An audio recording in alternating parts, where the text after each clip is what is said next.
Guys, Raya here. In an emergency situation, it seems pretty vital to have some basic survival skills, even if only to improve your confidence. So I thought it would be good to take some time to practice a few Boy Scout skills this summer. Watch as I give it a try.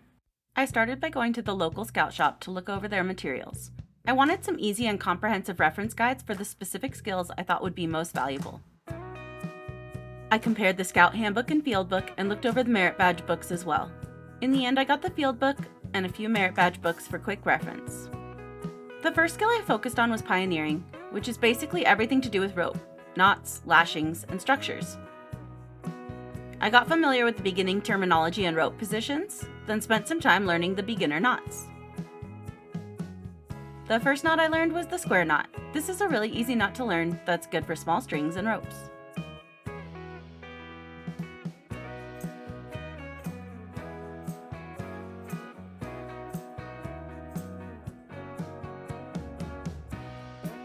The next knot was the bow line.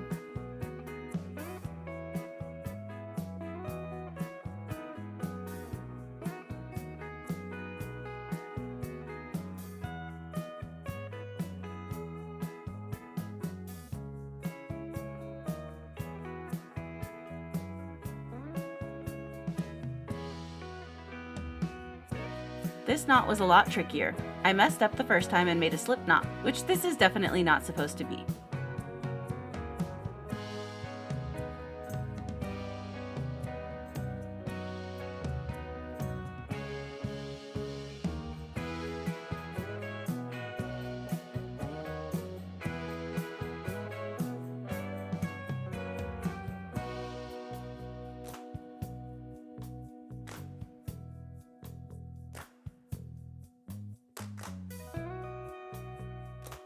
Then I learned the clove hitch, which is important to starting lashings.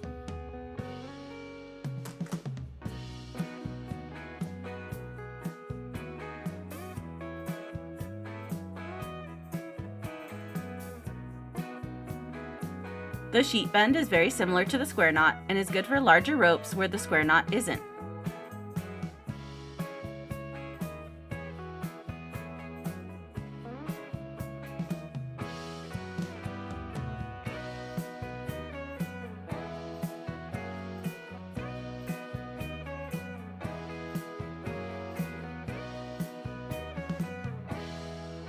The final basic knot was the timber hitch.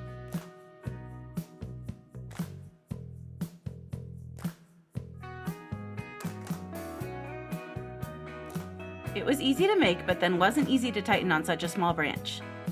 It's definitely meant for larger logs. Once I was comfortable with the knots, I practiced them all again without the diagrams from the book in front of me. I was a little hesitant with some of the knots. It definitely took me a minute to think through them on my own, but I got them all in the end.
I tried them all from memory throughout the summer on different camping trips.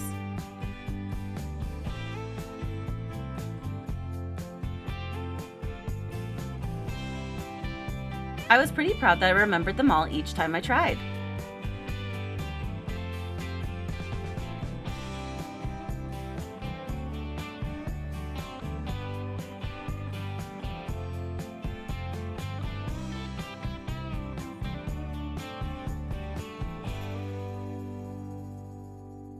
The final pioneering thing I tried was making a model of a small bridge.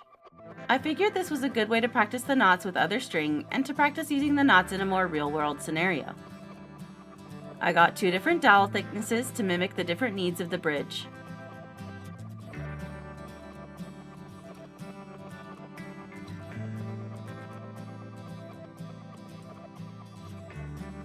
Then I used a handsaw to eyeball them to the different lengths needed.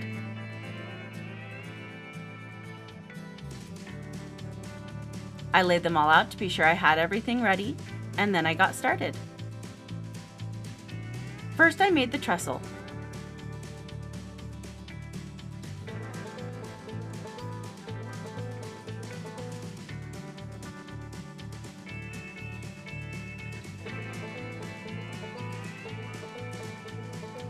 I tied a square lashing to attach the end of the crossbeam perpendicularly to the vertical pole.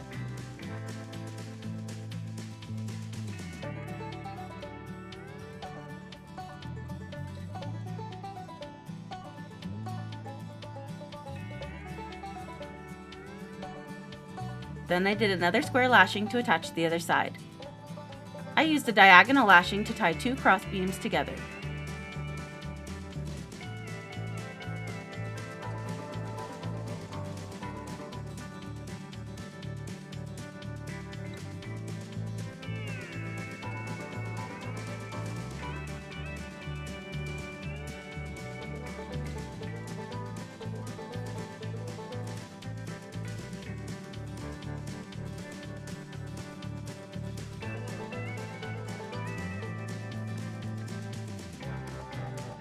Then I used square lashings to attach the rest of the crossbeams to the vertical poles.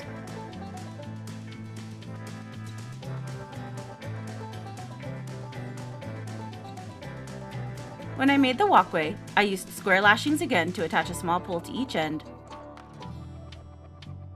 Then I evenly spaced out the rest of the crossbars and lashed those on as well. I used popsicle sticks as walking planks and attached them with strop lashings.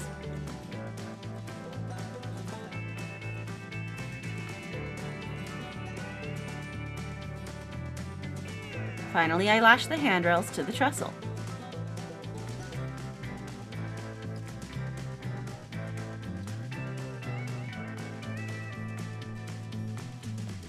I ended up only making one half of the bridge.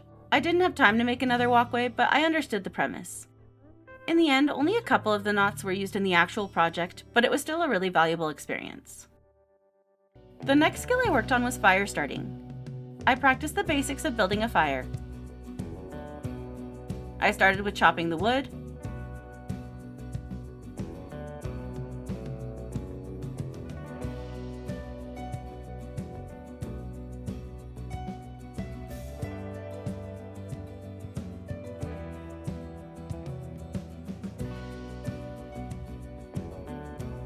then shaving the ends of some pieces for kindling.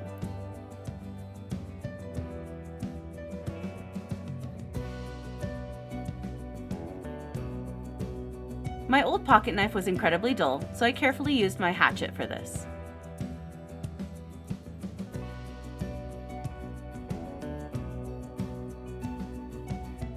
This campsite had a nice metal fire ring. I prepped the base by spreading out the old ashes. Then I made a little triangle to house the briquettes.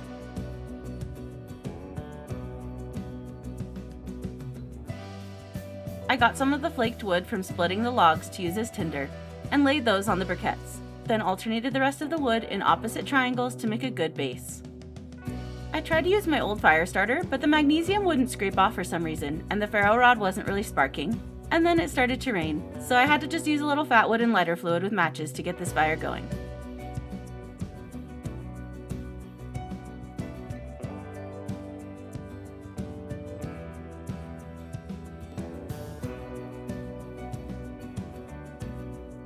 Obviously, it was still good to practice fire starting as a whole, but to be in line with emergency preparedness, I really wanted to start a fire with no actual man-made fuel or lighters.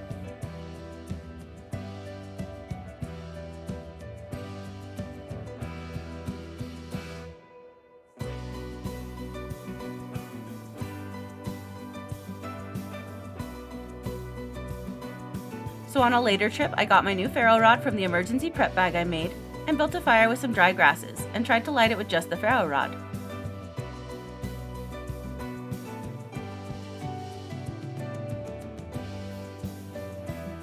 I got some good sparks and even some smoke, but we just had really damp weather this summer, so I think the grasses weren't dry enough.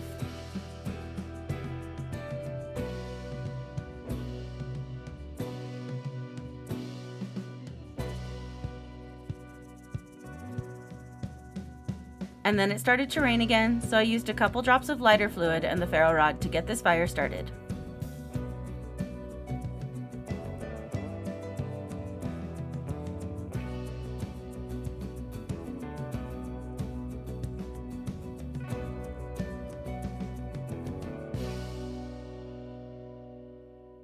This river was way higher than expected. We had some major thunderstorms all summer that made these experiences a lot harder than they needed to be, but I guess it was realistic practice. Before my next trip, I did some research on natural fuel and tinder and tried to collect some. I got sap from the pine trees, looked for some fibrous bark, and grabbed some more dry grasses. I really prepped my wood with the shavings.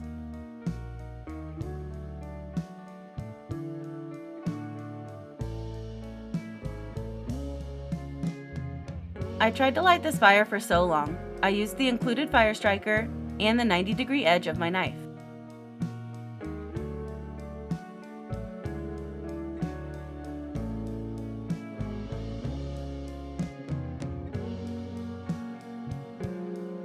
I got so many good strikes on the rod, but the tinder just wasn't dry enough. Or the ferro rod wasn't burning hot enough. I'm not sure.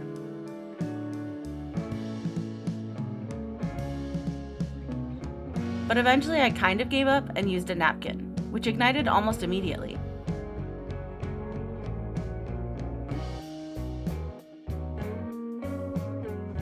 So I count this as a partial success, since the napkin is man-made, but I didn't use any liquid fuel, and I understood the theory of how to get good kindling.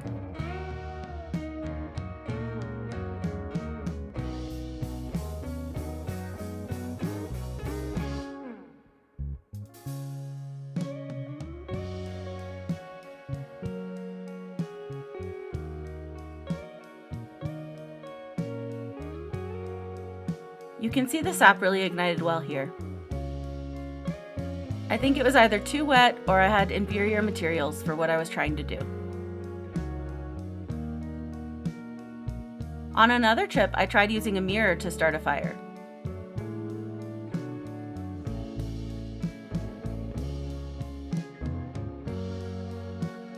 I started early in the day with a weaker sun, which had a UV rating of 2 or 3, and I didn't get anything.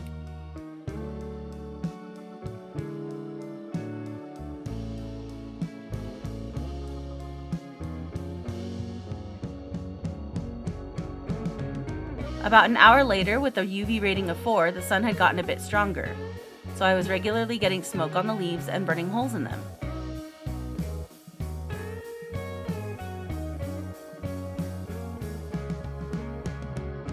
I also was burning the sticks I used.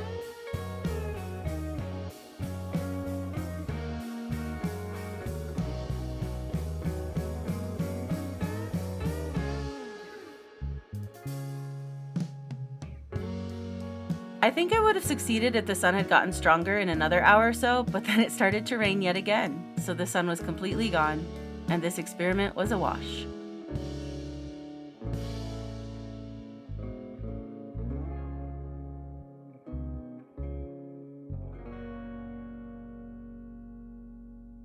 My next fire experiment was seeing which man-made fuel worked with ferro rods. I knew lighter fluid worked already, so I tried char cloth, fire starter bricks, and waxed jute.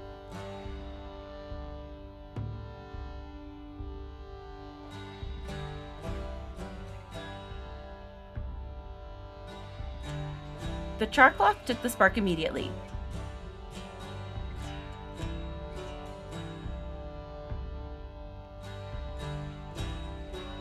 It wasn't enough heat to light these little bits of wood on fire, but if I had thinner curls or dry grasses, I think it would have ignited.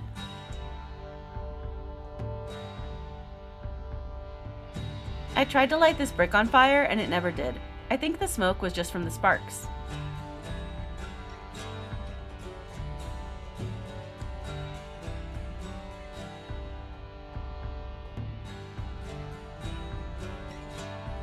The wax cord also didn't light from the ferro rod. Then I tried using the char cloth to light the fuel brick.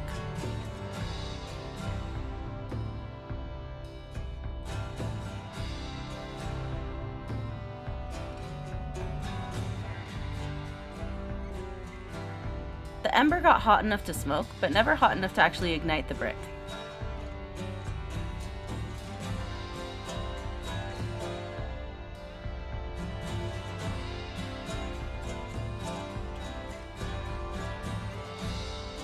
I don't know if I could have changed something to have success with this.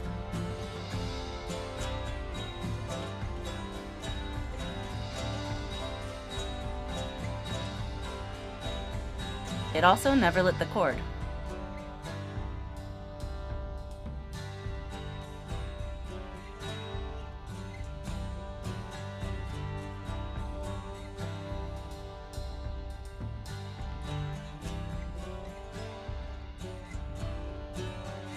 But both of those starters lit immediately with the lighter, so I'll definitely have matches and actual fuel in my emergency bag.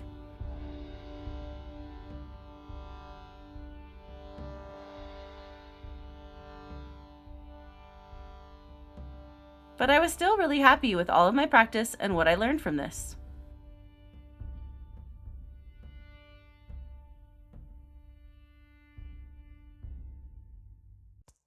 The final skill I worked on was beginner orienteering. I got familiar with the terminology and how the compass worked.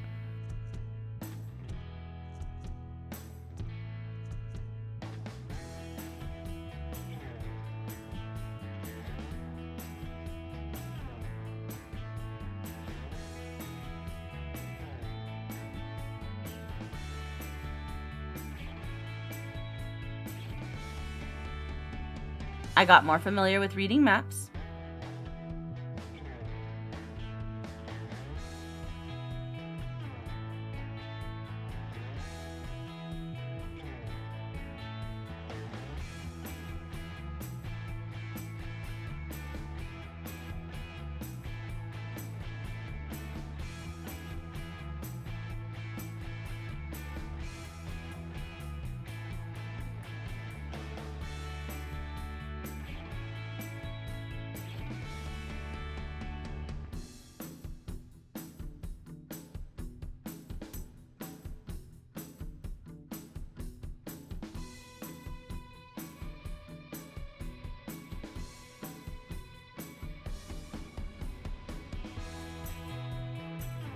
I practiced finding directions and headings out and about.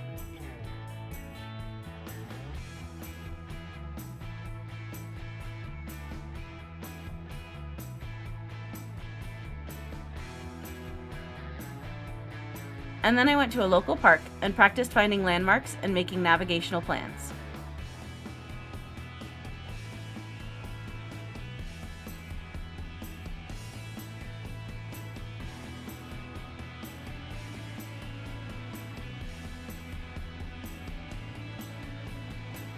This was fun, but I definitely need a lot more practice to feel comfortable by any means. Maybe I'll try geocaching or something in the future.